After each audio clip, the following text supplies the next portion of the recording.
우리 성도님들 한 여세 동안 평안하셨습니까? 오늘도 말씀을 사랑하시는 마음으로 주님의 성전을 찾으신 우리 모든 성도님들에게 하나님의 성령의 감동하심으로 들려지는 모든 말씀들을 하나님께서 깨닫게 하시는 은혜로 깨닫고 성령 충만, 은혜 충만되는 그런 복된 시간 되길 축복합니다. 오늘은 함께 교독한 말씀을 중심으로 해서 침묵의 복이라 하는 이런 제목으로 말씀을 준비를 하였습니다. 침묵의 복이라고 하는 이런 제목을 택하여 놓고 인터넷에 침묵과 관련된 내용들이 있나 하고 좀 살펴보았습니다. 아주 많은 그런 글들이 있었습니다. 침묵의 기술이라는 책이 있습니다. 이 책은 18세기에 프랑스의 한 신부가 썼는 고전인데 그는 이 책에서 침묵은 최상의 설득이라 이렇게 표현하였다고 합니다. 저는 읽어보지는 않았지만 이 말 한마디만 들어도 그 책이 무엇을 이야기하고 있구나 하는 것을 느끼게 하는 그런 내용이었습니다. 그리고 일본의 작가 엔도 스사코라고 하는 사람이 쓰는 침묵이라는 책도 있다고 합니다. 이 책에는 기독교인들을 잔인하게 탄압하는 이런 과정을 그리고 있다고 합니다. 하나님께서 계시다는데 왜 침묵하고 있는가 하는 것입니다. 오늘 여러분들에게는 하나님께서 침묵하는 하나님이십니까? 아니면은 기도할 때마다 적극적으로 응답해 주시는 그런 하나님이십니까? 어떤 분이십니까? 우리 여러분에게는. 혹시 침묵하고 계시는 하나님이라고 느끼신다면은 오늘 말씀을 통하여서 성경이 말하는 가장 합당한 그런 답변을 들으시는 은혜가 있기를 축복합니다. 성경에는 많은 하나님의 침묵에 대한 기록을 가지고 있습니다. 때로는 기도할 때마다 적극적으로 응답을 해주시고 갈 길을 인도해 주시는가 하면은 어떨 때는 정말 헷갈릴 정도로 침묵하시는 하나님의 모습을 보게 됩니다. 그 중에 가장 긴 시간 침묵하시는 시간들이 성경에 나타나 있는데 말라기 선지자 시대를 지나서 주님 초림할 때까지의 약 한 400년의 시간이 하나님의 기도의 응답이라고 하는 이런 응답이 전혀 없는 것처럼 보였던 이스라엘 백성들의 민족의 순환의 역사가 그 역사입니다. 그리고 그 시대를 지나서 주님 초림 시대를 지나서 종교 암흑 기간 1260년이 또한 그러하였습니다. 수많은 사람들이 화형장에서 불에 의하여서 살려지고 짐승의 밥이 되고 하는 그런 시대에 하나님께서는 어디에 계셨을까? 그 사람들이 그렇게 눈물을 흘리면서 그렇게 기도하여도 하나님의 응답의 손길은 보이지 않았다. 그리고 마지막 시대를 살아가는 오늘 이 시대도 그러하다는 생각을 하지 않습니까? 왜 하나님께서 응답해 주지 아니하시고 침묵하고 계실까? 그렇게 많이 기도를 드리는데 그렇다고 해서 돈 달라고 하는 기도도 아닌데 왜 응답해 주지 아니하실까? 왜 사랑하는 우리 자녀들, 사랑하는 남편, 사랑하는 부모님들, 사랑하는 형제들 교회에 나오도록 그렇게 기도하는데 왜 하나님께서 그 기도를 응답해 주지 아니하실까? 그 기도 응답해 주신다고 해서 나에게 특별한 어떤 유익되는 것도 없고 하나님에게 유익이 될 것인데 하나님께서 그런 것까지 침묵하고 계신다. 우리 성도님들도 그런 생각을 가지고 계신 분들이 많이 있으리라 하는 생각이 듭니다. 그런 생각을 하고 있는 우리처럼 요셉 이후에 이스라엘 백성들에게도 그와 같은 하나님의 침묵의 시간이었습니다. 출애굽기 1장을 열면은 이스라엘이 어떻게 애굽에 들어가게 되었는지 그 역사를 짤막하게 우리에게 보여주고 있습니다. 출애굽기 1장 1절에서 5절 우리 이제 같이 성경 읽어보겠습니다. 야곱과 시작. 야곱과 함께 각기 권속을 데리고 애굽에 이른 이스라엘의 아들들의 이름은 이러하니 르벤과 시므온과 레위와 유다와 이사갈과 스불론과 베냐민과 단과 납달리와 gad과 아셀이요 이미 애굽에 있는 요셉까지 야곱의 혈속이 모두 70인이었더라. 그리고 이렇게 들어간 이스라엘 아들들의 그 가족이 조금 시간이 지나서 노예로 전락하게 되었는지도 성경은 우리에게 잘 기록을 보여주고 있습니다. 우리는 왜 하나님께서 침묵하실까? 이런 생각들을 참 많이 하게 됩니다. 왜 많이 침묵을 하고 계실까? 출애굽기 1장 7절에 보면은 이스라엘 자손은 생육이 중다하고 번식하고 창성하고 심히 강대하여 온 땅에 가득하게 되었더라. 어떤 사람들은 지금 우리나라가 인구가 감소되고 있는 것을 바라보면서 이제 얼마의 시간이 지나면은 이 땅에서 아마 한민족은 사라지게 될 것이라고 이렇게 이야기하는 사람들도 있다고 합니다. 그래서 나라에서도 아이 많이 낳기 운동을 지금 하고 있습니다. 아이 낳으면은 옛날에는 아이 못 낳게 했는데 지금은 아이 낳으면은 정부에서 이제 돈 준다 하더라고요. 우리 여러분들 이미 아이들 다 키운 우리 여러분들 좀 부럽지 않습니까? 우리가 필요해서 자녀를 가지는데 나라에서도 돈을 준다. 참 좋은 시대라 하는 그런 생각이 듭니다. 왜 그렇습니까? 인구가 자꾸 줄어드니까 이렇게 가다가는 정말 이 나라 이 민족이 말살되지는 않을까 하는 이런 우려가 난다는 겁니다. 그래서 그런 것을 방지하기 위하여서 출산운동을 장려하고 있는 것처럼 그렇게 보입니다. 그런데 가만히 보니까 아무리 장려를 해도 똑똑한 사람들은 자녀를 많이 두지 아니하고 조금 이렇게 덜 깨인 사람들이 자녀를 많이 두는 것처럼 그렇게 우리 눈에 그렇게 많이 보입니다. 왜 그럴까요? 그건 또. 왜 똑똑하고 이렇게 돈 잘 벌고 하는 이런 사람일수록 그런 사람들이 자녀를 많이 놓으면은 키우기도 좋고 이렇게 할 텐데 왜 그런 사람들이 자녀를 적게 놓고 좀 이렇게 어렵고 좀 이렇게 둔해 보이는 이런 분들이 자녀를 많이 둘까? 왜 그럴까? 똑똑한 사람들은 좀 모자란 사람보다 더 이기적이라서 그렇지 않을까 하는 생각을 합니다. 지금은 세계적으로도 선진국일수록 인구가 감소되는 이런 나라들이 많다고 합니다. 국가에 있어서도 가장 큰 복이 인구 증가가 아닐까 하는 생각이 들 정도로 요즘 시대는 그렇다 하는 겁니다. 국가에 있어서도 그런데 개인도 그렇지요. 한 대가 지나가다가 자손이 없으면은 그 가정은 복받았다고 그렇게 하지 못한다 하는 겁니다. 이스라엘이 애굽에 들어갈 때에 몇 명이 들어갔다 했습니까? 이스라엘이 애굽에 들어갈 때에 약 70명이 들어갔습니다. 요한 출애굽기 1장 7절의 표현으로 보면은 이제 수세기가 지나서 이스라엘 백성들이 애굽에는 몇 명이 되었다 합니까? 출애굽기 1장 7절의 말씀을 우리가 본다면은 어떻게 표현하고 있습니까?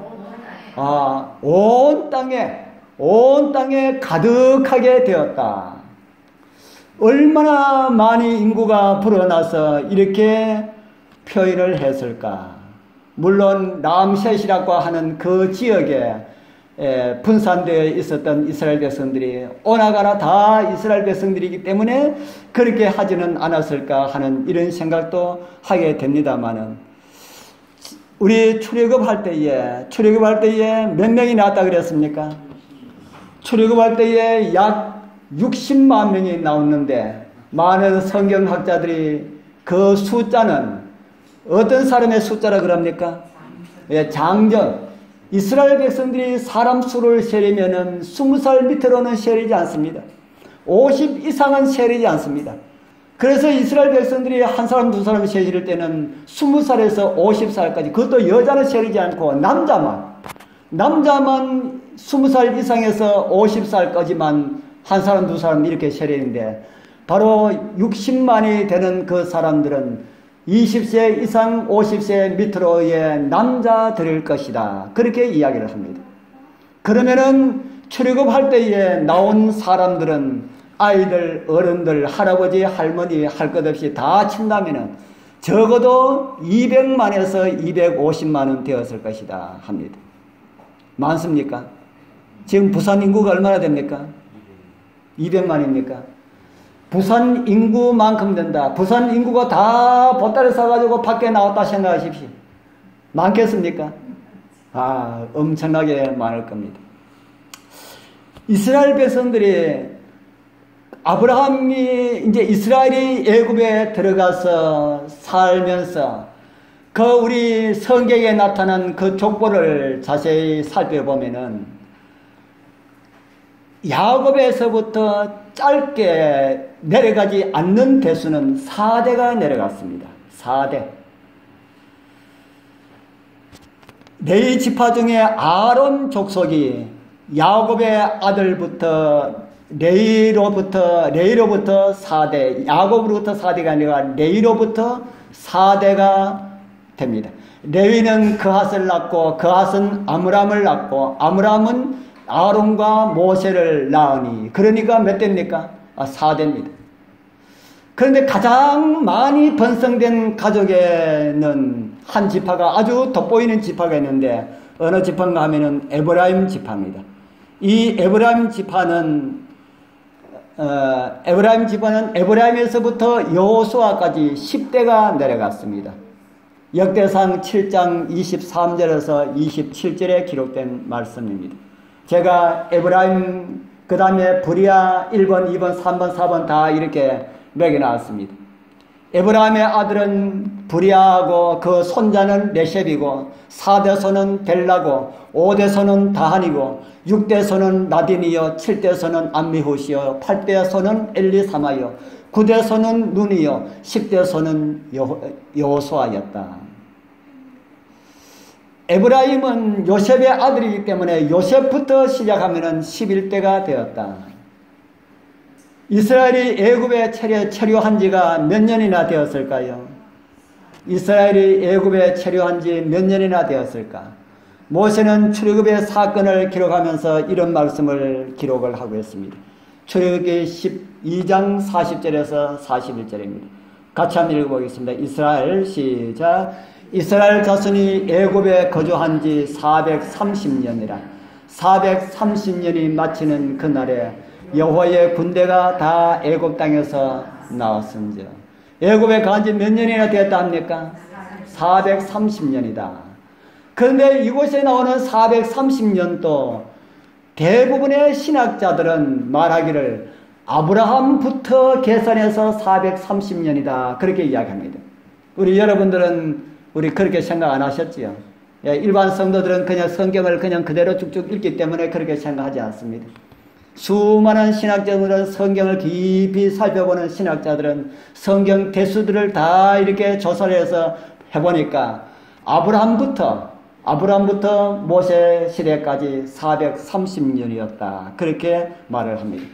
그래서 실제로 야곱이 애굽에 내려가서 체류한 기간은 약 한 300년, 200년에서 한 300년 정도가 된다. 그렇게 생각을 할 수가 있습니다. 그런데 그 기간 동안 300년을 하지만은 그 300년 동안 어떻게 그렇게 많은 인구가 번성할 수가 있었을까? 어떻게 그렇게 많은 인구가 그렇게 번성할 수가 있었다는 생각이 듭니까? 여러분들은 그 인구가 어떻게 그렇게 많이 퍼졌을까? 하나님의 섭리고 하나님의 복입니다. 이스라엘 백성을 애굽에 들어가게 한 이유가 인구를 번성을 해가지고 나오도록 하기 위하여서 그렇게 하셨습니다. 왜냐하면 가나안의 땅에서 인구를 번성할 수 있는 그런 주변의 여건들이 너무 악하고 그런 가운데서 할 수 있는 그런 것이 되지 않기 때문에 가나안이라고 애굽이라고 하는 그 나라의 세력 아래 들어가게 해서 그곳에서 인구가 번성할 수 있도록 하나님께서 그렇게 계획하셨다 하는 겁니다.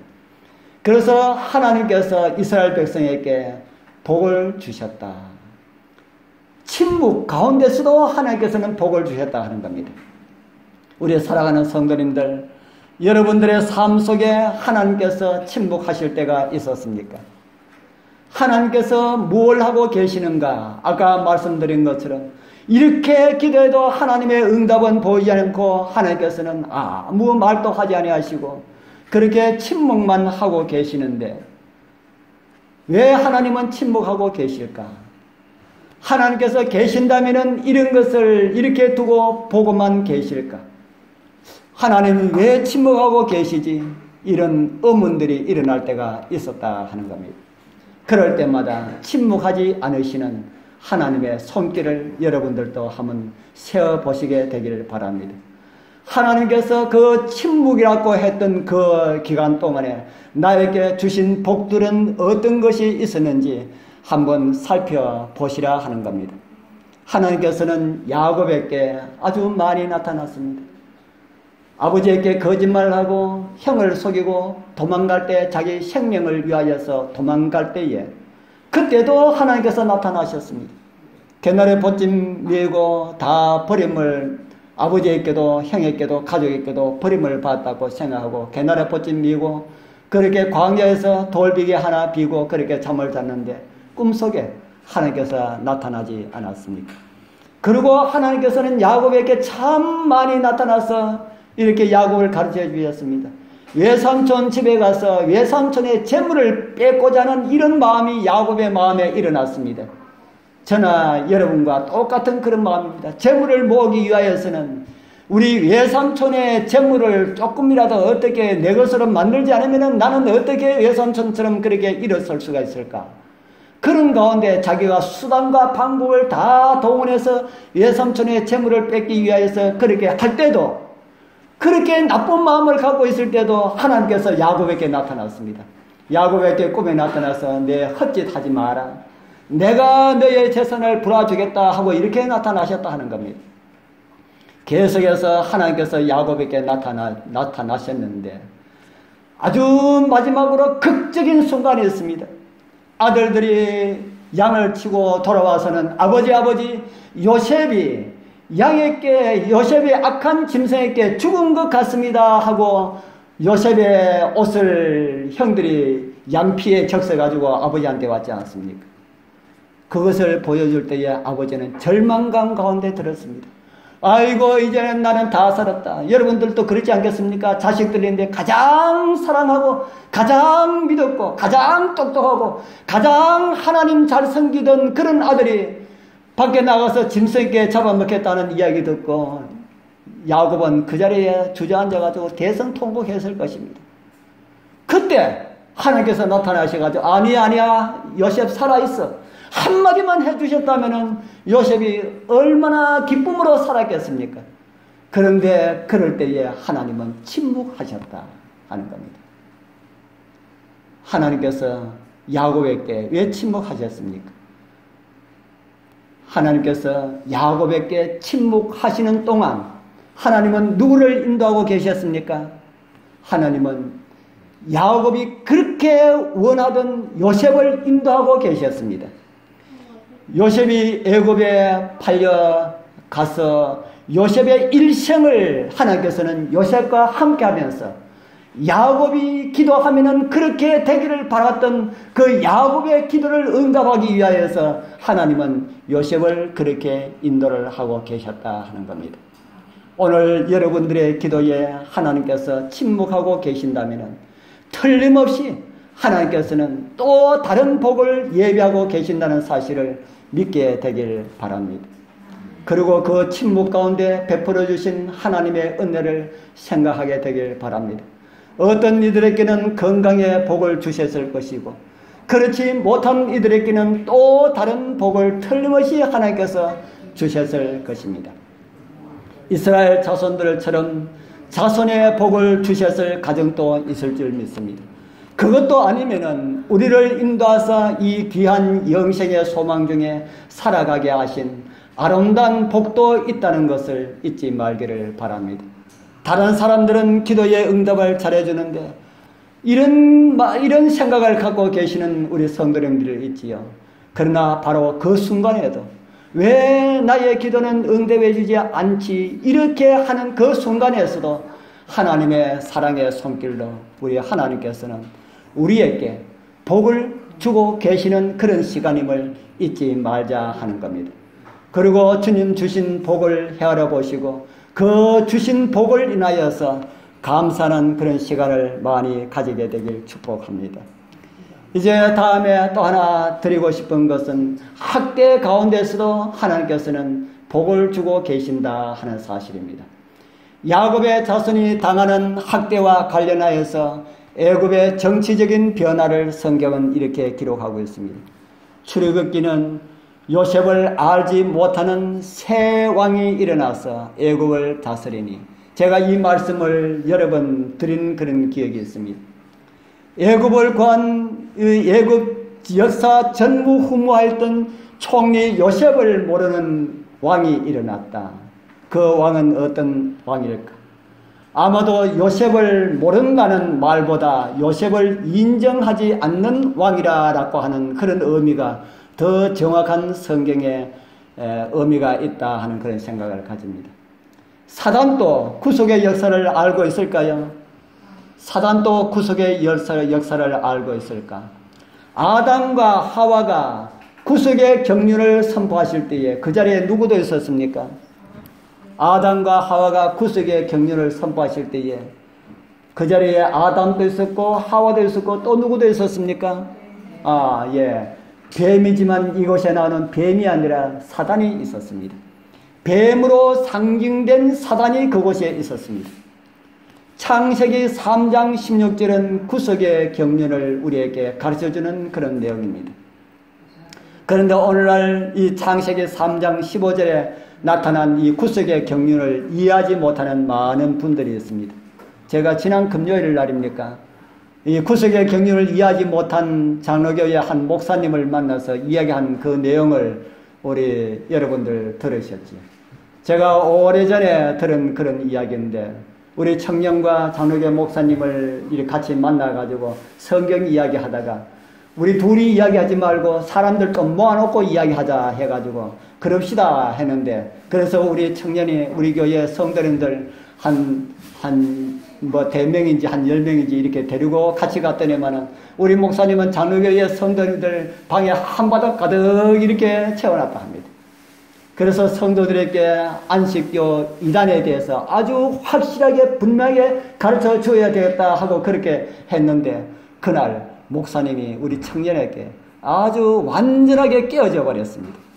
우리 청년이 목사님 이야기를 다 듣고 난 다음에 성경의 가장 기본적인 복음의 기초라고 하는 창세기 3장 15절을 펴서 읽고 난 다음에 목사님 이 내용을 해석을 해 주십시오 하니까 그 목사님이 그걸 해석하지 못하고 얼굴에 땀만 쭈룩쭈룩 흘리다가 그것으로 마치고 돌아갔다 하는 그런 이야기를 제가 한 30년 전에 문서저로 전도하러 갔다가 그 목사님을 어떻게 만났습니다. 만나서 그 목사님 입으로 이런 이야기를 해주시더라고요. 그래서 제가 그 전에 들었던 그 이야기가 진짜였구나 하는 것을 깨달았습니다. 제가 그때 그분 만나고 그 다음 해에 또 무슨 또 그곳에 가서 그 목사님 다시 한번 보러 가자 하고 들어갔더니만은 그분이 어떻게 됐다 그랬죠? 돌아가셨다 하는 이야기를 들었습니다. 다른 목사님이 계셔가지고 작년에 계시던 목사님 어디 가셨습니까? 하니까 돌아가셨습니다. 왜 돌아가셨습니까? 아주 건강하시고 나이도 그렇게 많지 않으신 분인데 하니까 연탄가스로 돌아가셨습니다. 그래서 제가 참 마음이 참 많이 아팠습니다. 제가 그분에게 진짜 복음에 대해서 창세기 3장 15절이 무엇을 가리키고 있는지 그때 전했어야 하는 건데 내년에 한 번도 오지 뭐 했는데 영원히 만나지 못하는 그런 사람이 되었다 하는 겁니다. 그래서 우리 사랑하는 성도님들 복음을 전할 수가 있을 때 전해야 합니다. 기회를 지나버리면은 기회를 얻지 못합니다. 저희들 3일 뒤에 있을 때 또 그런 경험을 했습니다. 저만한 사람이 찾아와서 교회에 나오겠다 합니다. 그래 나오라 하니까 한 달만 있다가 나오겠다는 겁니다. 오늘 같으면 한 달 있지 말고 지금 나오십시오. 사단이 어떻게 할지 모릅니다. 그렇게 할 텐데. 그러면 그렇게 하십시오. 그때 마음 좋게 봐주는 것처럼 그럼 그렇게 하십시오 했는데 한 달 안에 그 사람이 죽어버렸어요. 왜 죽었냐 하니까 그렇게 건강하신 분이 젊고 건강하신 분이 왜 죽었냐 하니까 추석에 옛날에 연탄가스 피워놨고 그 위에서 이렇게 뭐 이렇게 붙이고 안 합니까? 거기서 하다가 그 연탄가스 채워가지고 그대로 죽었다고. 사단이 한 겁니다. 사단이. 하나님 믿을 하니까 그렇게 하는 것이다. 그래서 복음은 전할 수 있을 때 전하자. 그 기회 놓치면은 영원히 전할 수가 없는 그런 시기가 있을지 모른다 하는 겁니다. 제가 말씀드린 이유는 사단도 성경을 안다는 겁니까? 모른다는 겁니까? 성경을 안다. 창세기 3장 15절을 아담과 하와에게 쭉 이야기를 했을 때에 사단도 그 이야기 듣고 그것이 무슨 이야기인지 사단도 알았다 하는 겁니다. 그래서 누가 올 것이라는 사실을 사단이 아는 겁니까? 예수님께서 구원자가 나타날 것이라는 사실을 아는 겁니다. 출애굽기 2장 24절에 보면은 이런 말씀이 있습니다. 하나님이 그 고통 소리를 들으시고 아브라함과 이삭과 야곱에게 세우신 무엇을 기억하셨다 그럽니까? 그 언약을 기억하셨다. 그 언약이 어떤 언약입니까? 아브라함에게 하나님께서 아브라함에게 어떤 언약을 하셨을까? 우리 그 언약 하신 거 우리가 한번 보겠습니다. 창세기 15장 13절에서 14절이 하나님께서 아브라함에게 하신 언약입니다. 우리 같이 읽어보겠습니다. 여호와께서 시작. 여호와께서 아브라함에게 이르시되 너는 정령이 알라. 내 자손이 이방에서 계게 되어 그들을 섬기겠고 그들은 400년 동안 내 자손을 괴롭게 하리니 그 섬기는 나라를 내가 징치할지며 그 후에 내 자손이 큰 재물을 이끌고 나오리라. 아멘. 몇 년 동안 내려 했습니까? 400년 동안. 아브라함에게 허락한 그 400년이 다 되어 간다 하는 사실을 누구도 알고 있을까요? 사단이 알고 있다는 겁니다. 사단이. 예수님께서 돌아가셨을 때에 예수님께서 부활하신 사실을, 부활할 것이라는 사실을 예수님의 제자들은 몰랐습니다. 그런데 누구는 알았습니까? 누구는 알았을까요? 예수님을 잡아 죽였던 사람들은 알았습니다. 저 유혹하던 자가 3일 후에 자기가 부활할 것이라는데 그 문을 굳게 하소서. 제자들은 몰랐던 것을 예수님을 대적했던 사람들은 알았습니다. 사단은 하나님의 백성들이 애굽에서 400년 기한이 마치면은 나오게 될 것이라는 사실을 사단은 알았다 하는 겁니다. 그런데 지금 누구는 모르고 있습니까? 이스라엘 백성들은 그것을 모르고 있었다 하는 겁니다. 그래서 이스라엘 백성들이 애굽에서 빠져나가면은 가나안 땅에 들어가게 될 것이고 그곳에서 복음을 전하는 민족으로 성장하여서 엄청나게 큰 그런 나라들이 되고 거기에서 예수 그리스도가 태어나서 인류를 향한 구주의 구원 사업을 이루게 될 것이라는 사실을 사단이 알았다 하는 겁니다. 그러니까 사단은 이제 뭐 해야 되겠습니까? 그 일이 이루어지지 않도록 해야 됩니다. 어떻게 하더라도 이 백성들을 나가지 못하도록 하자. 그래서 사단이 그 일을 그 나라 권세자들에게 그렇게 해서 그렇게 한 겁니다. 그렇게 해서 한 것이 어떤 일입니까? 우선 이 나라의 지도자를 바꾸자. 그 나라의 지도자, 그 전에 지도자는 셈족이 왕이 되어서 다스렸습니다. 셈족 왕이 되어서 다스리면은 이스라엘 나라를 이렇게 못 살도록 이렇게 하지를 않을 것이다. 그래서 왕을 바꾸자 해가지고 함 자손이 애굽 반란을 일으켜서 정부를 뒤집어 엎고 함 자손이 원래 함 자손이 애굽의 왕조였습니다. 그런데 셈 자손에 의하여서 왕조가 이렇게 탈취를 당했다가 다시 함 자손이 왕조가 되었습니다. 함 자손이 왕조가 되어서 그 왕에 관련된 사람들 다 물리치고 다 이렇게 했을 때에 그 세력에 의하여서 이렇게 보호를 받던 이스라엘 민족들도 좋게 볼 수가 없었다 하는 것입니다.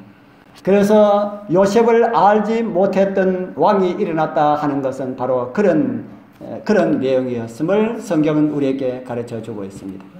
새 왕이 일어나서 전 왕조의 보호를 받고 있던 이 히브리인들을 잡아서 어떻게 해야 할 것인가, 그런 의논들을 이제 이렇게 말을 하고 있습니다. 출애굽기 1장 9절에서 10절 우리 또 같이 읽어보겠습니다. 그가 그 신령에게 이르되 이 백성 이스라엘 자손이 우리보다 많고 강하도다.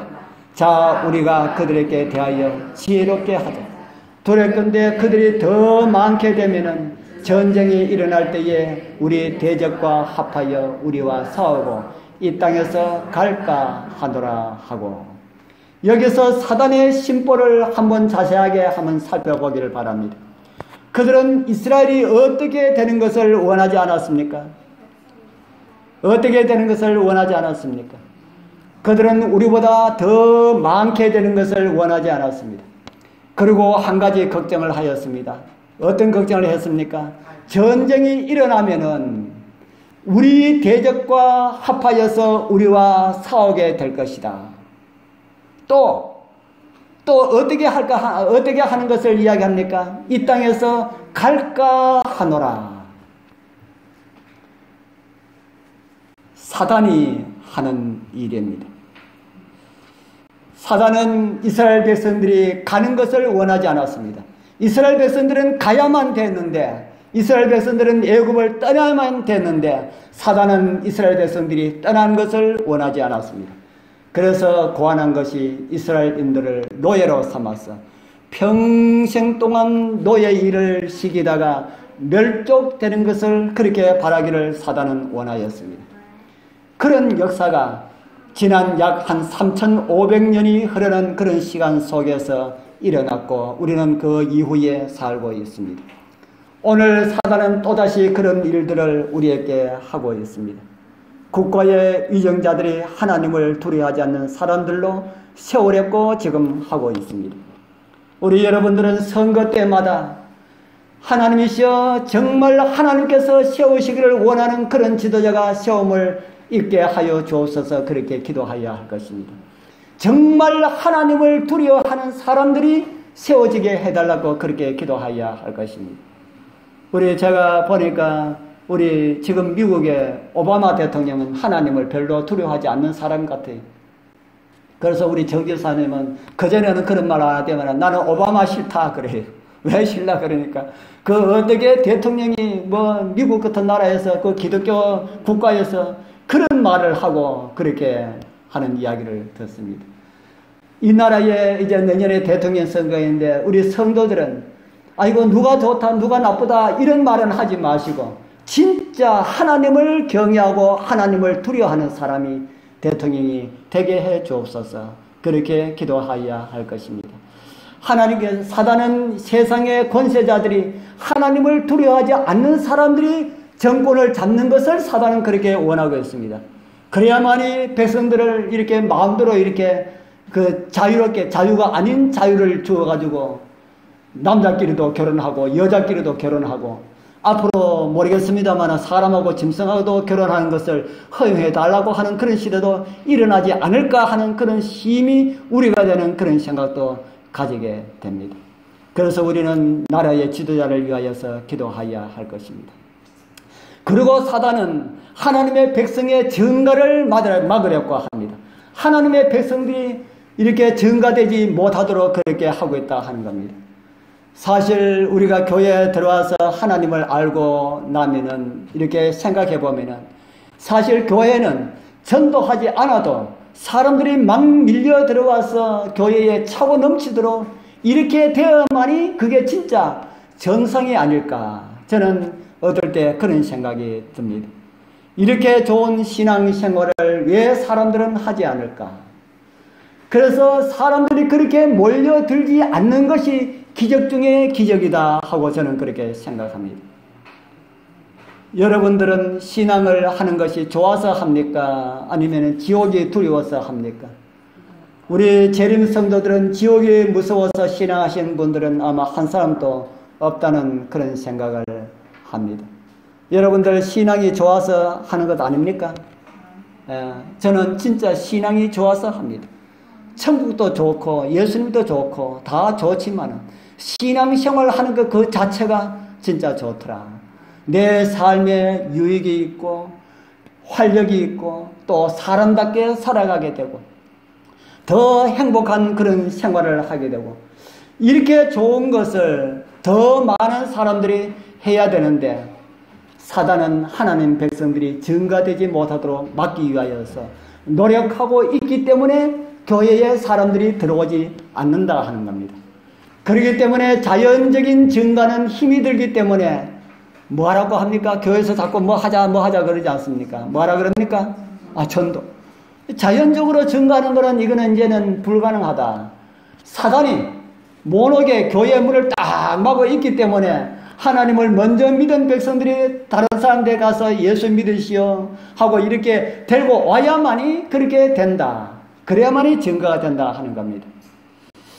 사단이 이스라엘의 인구 증가를 막으려고 한 것이 성공하였습니까?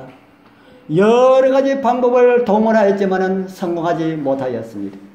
이스라엘의 인구를 막으려고 사단은 어떤 일을 했습니까? 증가되는 것을 막으려고 한 첫 시도가 노역을 중하게 했습니다. 그러나 주님의 종들의 수는 노역을 통해서 자꾸 늘어나기만 합니다. 출애굽기 1장 12절에 보면은 그러나 학대를 받을수록 뭐했다 그럽니까?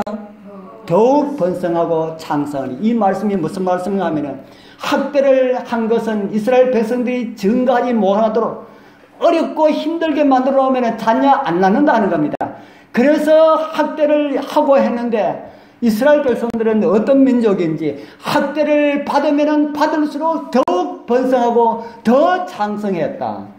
애 하나 놓을 걸 학대받으니까 애 둘 낳았다 하는 겁니다. 그래서 사단이 두 번째 계획을 세웁니다. 두 번째 계획은 어떤 계획을 세웠습니까? 애굽 왕이 히브리 산파 십보라와 하는 자와 부하라는 자에게 일러가로되 너희는 히브리 여인을 위하여 조산할 때에 살펴보고 남자거든 어떻게 하고요? 남자거든 죽이라. 왜냐하면 남자만 다 죽여버리면 이스라엘 나라 번성이 안 되니까. 그러나 여자거든 살려둬라.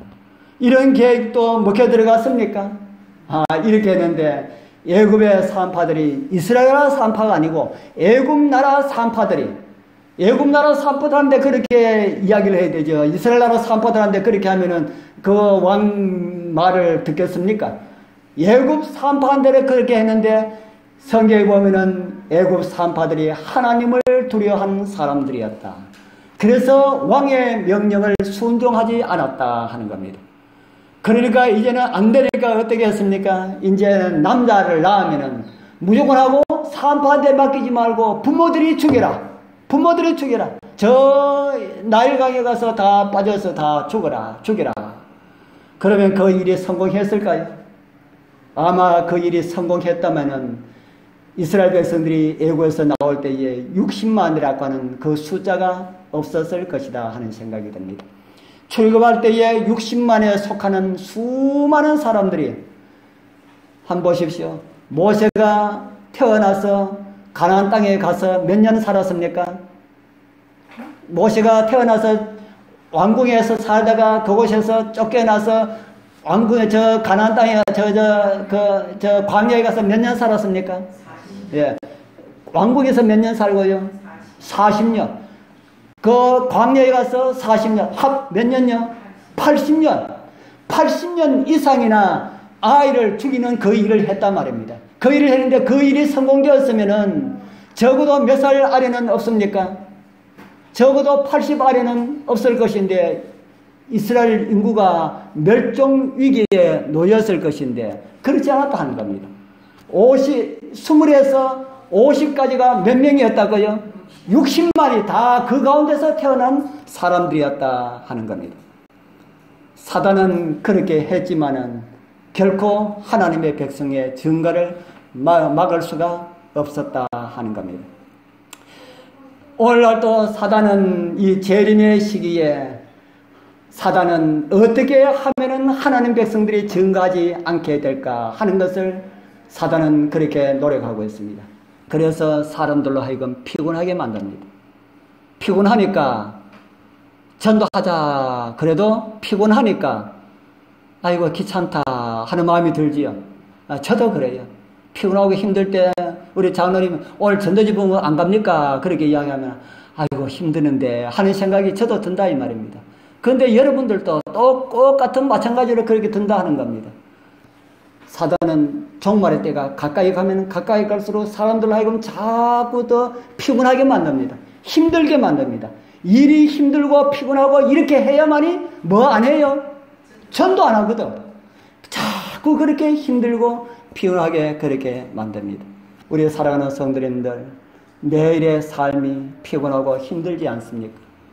우리는 말씀을 통해서 볼 때에 이 모든 것이 사단이 조종하고 있고 계획하고 있고 그런 환경 가운데 우리가 살아가고 있기 때문에 그렇다 하는 겁니다. 하나님의 백성들의 수가 늘어가는 것을 막기 위하여서 그렇게 하고 있다 하는 사실들을 우리는 생각을 해야 됩니다. 그렇기 때문에 우리가 먹고 사는 이런 일들이 너무 힘들지 않도록 너무 피곤하지 않도록 그렇게 계획을 세우는 일은 참으로 중요한 그런 일이라 하는 생각이 듭니다. 그 다음으로는 출산 때에 산파를 통하여서 아이를 죽이라고 했던 것처럼 교회 안에 사람들이 들어오면은 영적 생명을 가지지 못하도록 하기 위하여서 사단은 교회 밖에서도 활동하고 교회 안에서도 활동하고 있습니다. 그러나 모세의 어머니 요게벳은 어떻게 했습니까? 어린 생명을 보호하기 위하여서 어떻게 했습니까? 출애굽기 2장에는 그 수고를 우리에게 보여주고 있습니다. 또 한번 볼까요? 그 여자가 시작. 그 여자가 잉태하여 아들을 낳아 그 준수함을 보고 그 아들을 석 달을 숨겼더니 더 숨길 수가 없어 얻게 되며 그를 위하여 가을 상자를 가져다가 됐습니다. 요게벳은 아들을 낳고 그 아들의 준수함을 보고 석 달을 숨겨서 키웠다. 더 이상 숨겨 키울 수가 없으니까 갈대로 상자를 만들었다. 이 말씀이 어떤 말씀인가 하면은 우리도 교회에 성도들이 들어오면은 할 수 있는 대로 다 해야 된다 하는 겁니다. 그 사람들을 우리는 잘 자라도록 하기 위하여서 우리는 신앙 안에 잘 성장하도록 위하여서 우리 다 어머니와 같은 그런 모습으로 그런 마음으로 그렇게 해야 된다. 그래서 우리 힘으로 할 수가 없을 때는 그래도 최선을 다해서 우리 힘으로 하고 할 수 없을 때는 하나님께 기도하고 맡기는 그런 일들이 오늘 우리에게도 필요하다 하는 겁니다. 우리 요게벳은 아이를 낳고 아이를 보니까 아이의 준수함을 보았다. 그렇게 말을 하고 있습니다. 우리도 교회 안에 새로운 성도들이 들어올 때마다 그 사람 얼굴에서 예수님의 모습을 여러분들도 찾아보게 되길 바랍니다. 아, 주님께서 또 우리 예수님을 보내셨구나. 교회 좀 안 나오면은 무슨 사정이 있어서 그런 모양이다. 그렇게 생각하고, 아이고, 한번 나오지만은 교회도 지랄라고 나왔나 하고 그러지 마시고, 우리는 그렇게 하시는 분은 없지만은, 우리 더 따뜻하게, 우리 준섬 하나님의 아들과 딸로서 그렇게 대우하고 그렇게 하자. 그렇게 해야만이 이 교회가 성장하게 될 것이다 하는 겁니다. 우리가 그렇게 해야만이 처음 나오는 사람은 사단이 더 집중 공격을 합니다. 더 집중 공격하기 때문에 그 집중 공격하는 것을 우리 성도들이 막아줘야 한다 하는 겁니다. 우리 이스라엘 백성들도 그렇게 했습니다. 할 수만 했으면 가상자를 만들어서 그렇게 요기벳이 그렇게 한 것을 수많은 사람들이 따라하고 그렇게 했을 것이라는 생각이 듭니다. 고통 중에 있는 이스라엘의 고역을 보시고 아브라함과의 언약을 잊지 않으시고 우리 하나님께서는 저와 여러분들도 잊지 않으시는 그런 아버지이심을 잊지 말기를 바랍니다. 우리 사랑하는 성도님들, 오늘 저는 우리 성도님들께 하나님의 침묵의 복이라는 이런 제목으로 말씀을 드렸습니다. 오늘 여러분들에게 하나님은 침묵하고 계시는 분이십니까? 아니면은 응답을 잘해주는 그런 분이십니까? 침묵 중에 계시는 그런 분이라 할지라도 그 하나님께서는 그 가운데 우리에게 또 다른 복을 주고 계신다는 사실을 잊어서는 안 됩니다. 하나님께서 우리에게 주신 말씀을 제가 두 가지로 말씀을 드렸는데, 하나는 그 침묵 침묵 속에서도 우리에게 복을 주시는 분이시고요. 그래서 하나님께서는 침묵 가운데서도 70명이 200만으로 불어나는 그런 복을 그들은 경험하였습니다. 하나님께서 오늘 저와 여러분들에게 또 복을 주셔서 우리도 그렇게 불어나는 하나님의 은혜를 경험하게 되길 바랍니다. 그렇게 하려면 우리가 해야 할 일이 있습니다. 어떤 백화점에서 식품 영업부를 담당하는 사람들이 소비자 심리 행태를 조사하기 위하여서 실험을 하였습니다. 실험을 아주 간단하게 했습니다. 똑같은 쇼 인도어를 2개를 만들어 놓고 하나에는 아주 밝게 아름답게 장식을 하고 그곳에 물건을 진열하고 똑같은 물건을 다른 한 곳에는 조금 어둡게 장식을 하고 똑같은 물건을 장식하고 두 곳 다 사람들이 많이 다니고 소비가 아주 많이 일어나는 그런 곳에 두 곳에 딱 이렇게 똑같은 물건을 그렇게 해놨는데 실험 3시간 후에 물건을 조사하니까 밝은 곳에 있는 물건은 900만 원치 팔렸는데 어두운 곳에 있는 물건은 600만 원치 팔렸다 하는 이런 결과가 나왔습니다. 이것은 무엇입니까? 사람들이 어떤 곳에 있는 물건을 좋아한다는 겁니까? 밝은 곳에 있는 물건을 좋아한다. 똑같은 물건을 할지라도 어떻게 진열하느냐에 따라서 그 물건이 좋아 보이더라 하는 겁니다. 우리 사랑하는 성도님들, 오늘 저와 여러분들은 하나님께서 쇼 인도에 진열해 놓은 그런 상품들입니다. 우리 지난번에 우리 진리에 갔을 때 찍은 사진입니다. 진리에서 우리가 이렇게 즐겁게 우리가 점심을 먹고 보물을 숨기고 이렇게 있다가 제가 우리 손장로님하고 그 옆에 이제 한 분이 텐트를 이렇게 걷고 있어서 그 옆에 지나가면서 놀러 오셨습니까? 하고 이렇게 말을 걸었습니다. 그럴 때마다 그분이 하시는 말씀이 교회에서 오셨습니까? 그래요. 예, 교회에서 왔습니다. 어느 교회에서 왔습니까? 그렇게 물어요.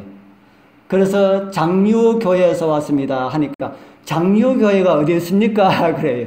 장류교회가 장류에 있지요. 어느 교회입니까? 그래요. 아, 그래서 우리 교회 신분을 밝혀야 될 때구나 싶어서 제7일 안식을 예수 재림교회입니다 하니까 우리 장로님도 같이 들었습니다. 아, 정말 보기 좋습니다. 너무 보기가 좋아서 제가 묻고 싶어서 묻는 겁니다. 제가 기회만 있으면 한번 가보기를 원합니다. 그렇게 이야기해요. 그런데 한 달 정도 그분에게서 전화가 왔습니다. 안녕하세요.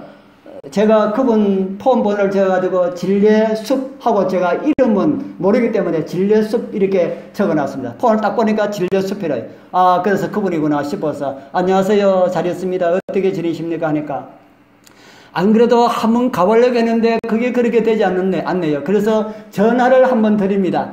시간 나면 꼭 한번 들리도록 하겠습니다. 또 그렇게 이야기해요. 그래서 우리 그날 우리 성도님들 상품이 잘 보였다는 말입니까? 잘 못 보였다는 말입니까? 아, 상품 진짜 상품 진열을 잘해가지고 상품이 아주 돋보이도록 그렇게 했다.